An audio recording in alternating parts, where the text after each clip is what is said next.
মোক তই ক্ষমা কৰি দে তই মোক বেয়া পাই নাথাকিবি দে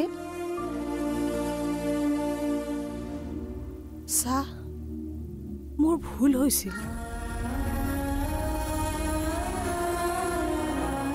মই আৰু আগলৈ কেতিয়াওতো কেনেকে বদনামী হ'বলৈ নিদিওঁ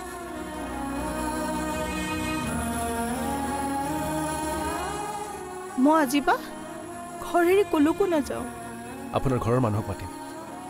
আপুনি যদি ইচ্ছা কৰে তেওঁলোকৰ লগত যাব পাৰে মই কলৈকো নাযাওঁ আজিৰ পৰা মই তোৰ মা মই তোৰ লগতে থাকিম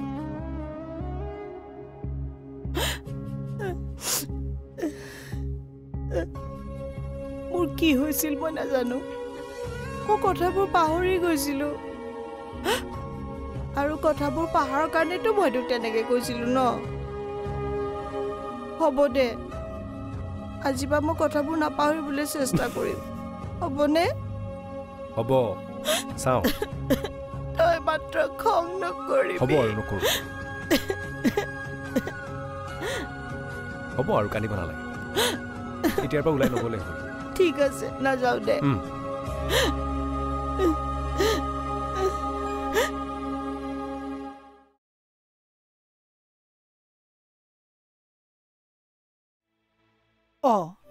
তই কিমান সময়ত আহিলি অকমান টাইম হ'ল মা চেকআপ কৰিলি নাই মা কিয় গৈছিলোঁ কিন্তু চেকআপ কিয় নকৰিলি সেইটো ক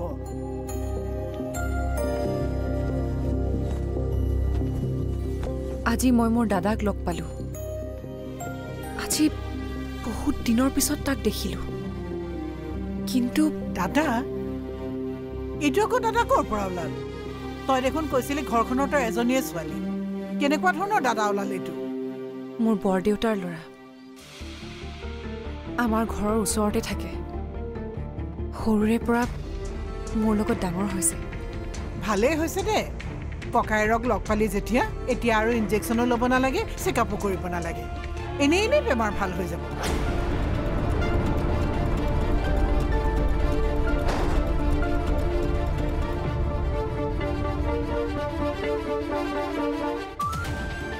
আপুনি এইবোৰ বুজি নাপাব মা মোৰ লগত হৈ যোৱা ঘটনাবোৰত যে দীপদাও জড়িত হৈ আছিল মই তেওঁক লগ পাবই লাগিব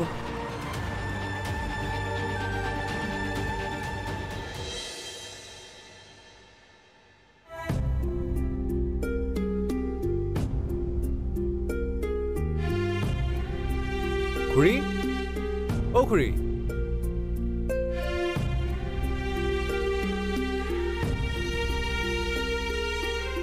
পুৰা সম্পূৰ্ণ খণ্ড উপভোগ কৰক কেবল টিভিত ৰং চেনেলত